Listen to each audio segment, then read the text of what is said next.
it's me, Renee. I'm back. And yeah, today I'm here with nonfiction recommendations for eurovisionathon. A lot of these are written by Anglo authors, though not all of them.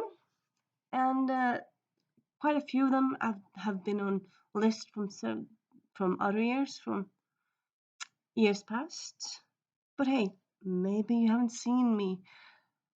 Maybe you haven't seen read them from me before. Maybe you uh, maybe, and also like a good book can never be recommended too many times. So yeah, first we have Ask a Historian by Greg Jenner. This one I did read last fall, so yeah, since the last Eurovisionathon. So this is all about 50 questions that Greg Jenner was asked, and he's compiled them in this one book. Greg Jenner is a historian, or he's like public historian.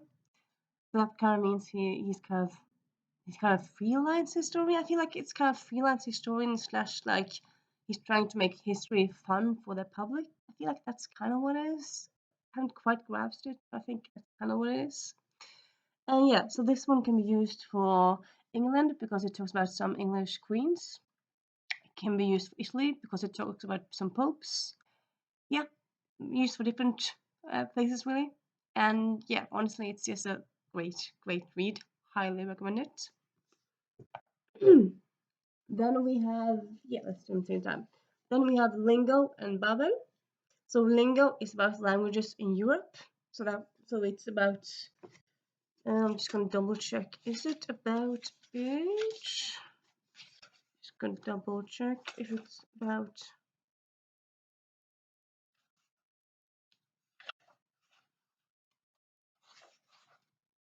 Yeah, it's about all the languages in Europe. Well, I suppose all the main languages from the different countries.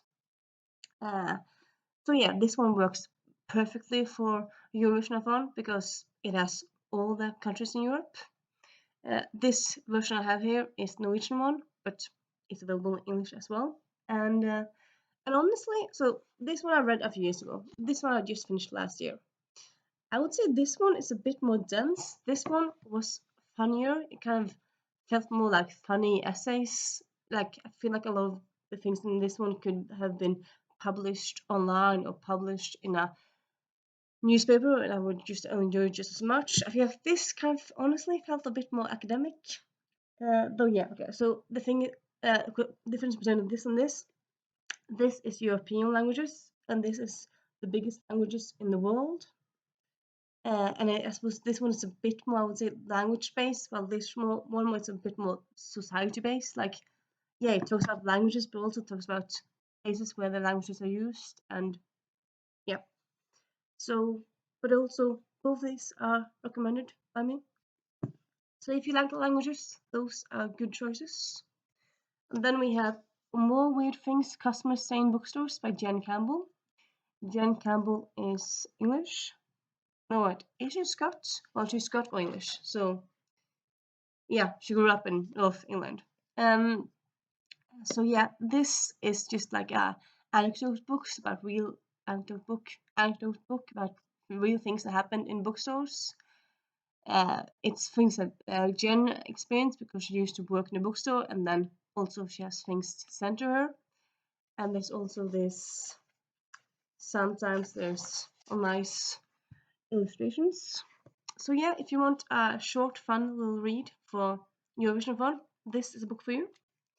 Uh, the author is English, and like I would think most of the anecdotes are set from like England. I think some anecdotes are from Australia, so I suppose you could use those as well, like that country as well.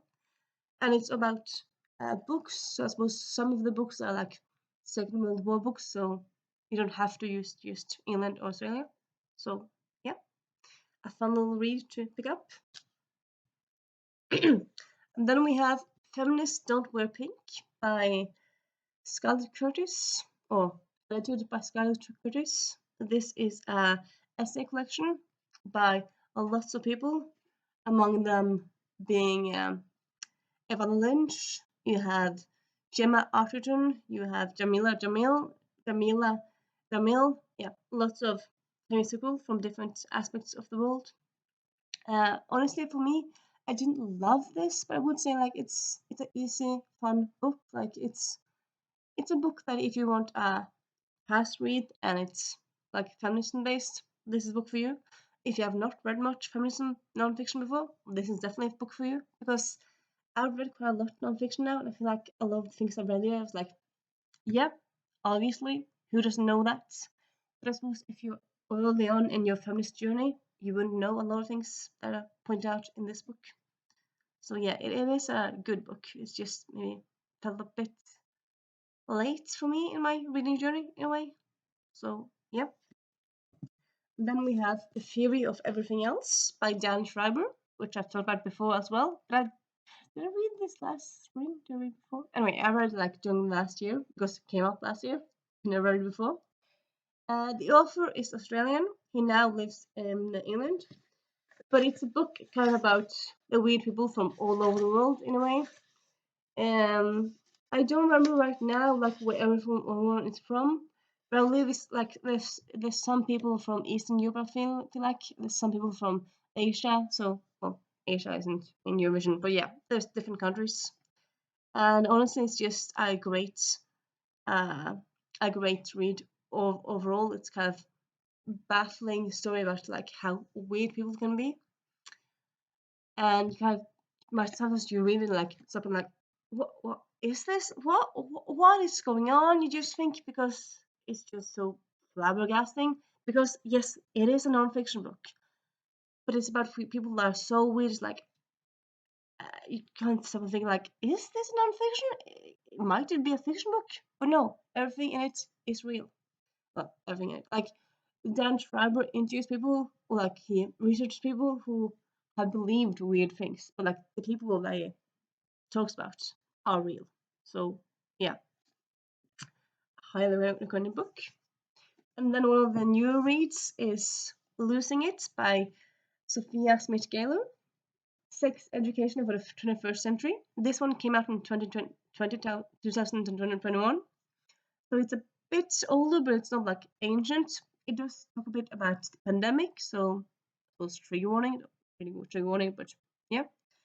And it's not like a big book. It's I believe like 220 pages, so quite a like short book, and like each chapter is concise and not too long, and it kind of I would say like kind of gets into the point easily. It's both anecdotal, like she talks about her own experience with sex education and the things related to what she talks about, but she also interviews people and whatnot, and it uses uh, numbers, but like interesting way, and yeah, kind of some of the things I read about here are like, yeah, I knew that. Some things like, oh, I didn't know that, and yeah, it's quite, yeah, I would say quite enlightening and a good book to read. Really, I feel like this kind, yeah, I feel like this is a like book everyone should check out, or like everyone, but like yeah, it's definitely a book that people should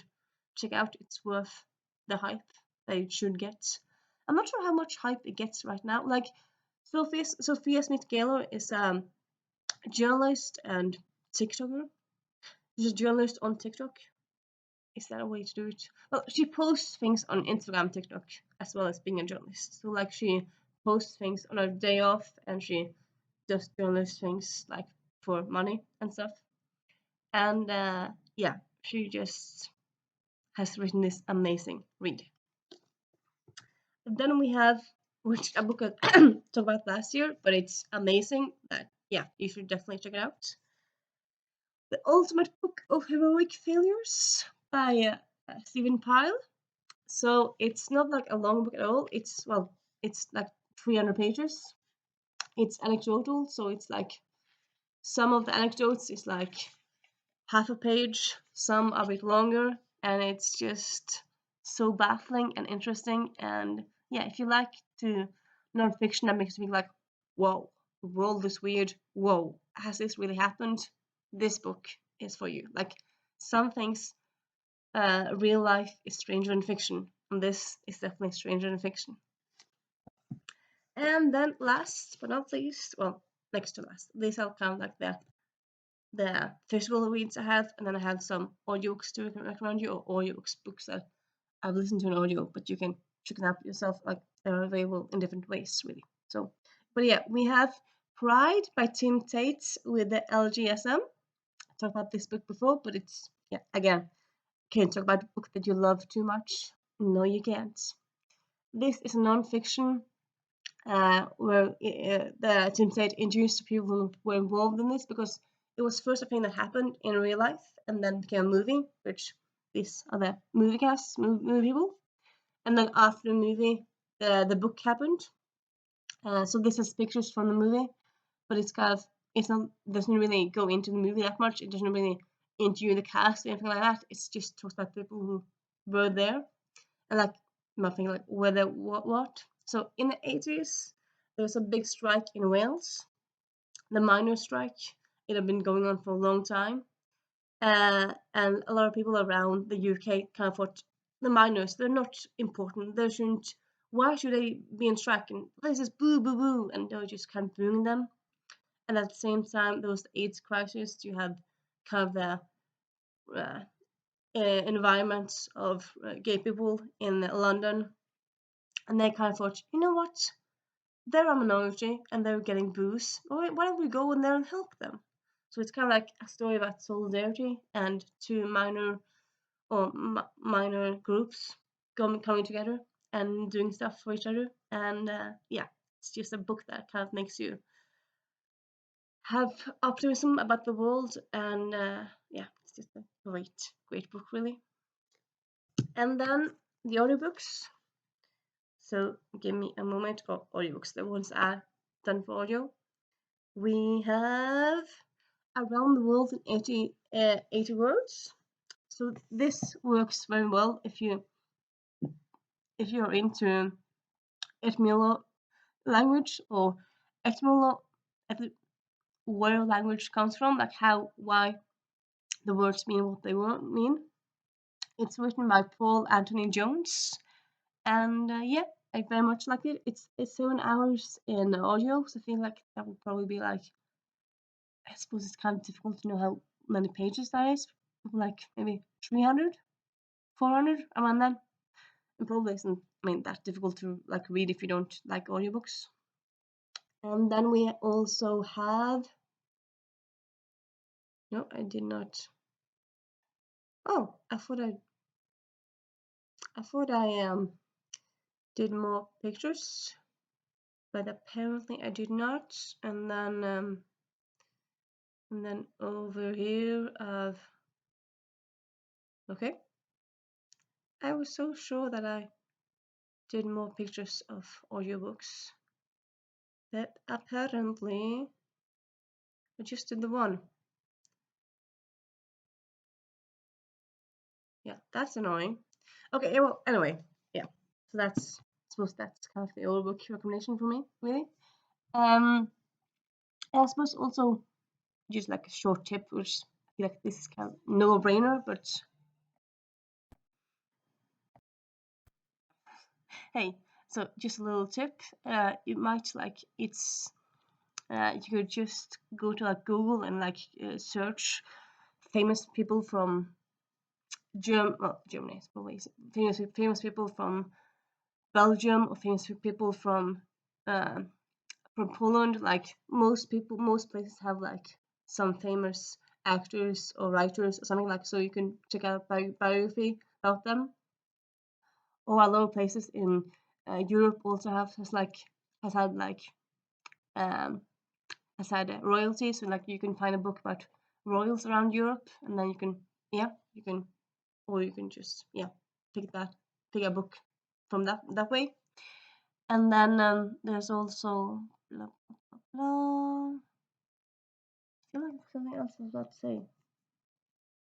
I forgot about it, so probably isn't that important. Oh yeah, also you could probably just also, if you want tips, look up like what people have read in recent earlier years for eurovisionathon. And and there's also going to be like, there's also like travel log books where they travel around Europe around 1 or 2 countries or travel around lots of countries. That's a good way to find new countries. And yeah, that's it for today. 15 minutes, not too long really. And yeah, see you soon. Bye.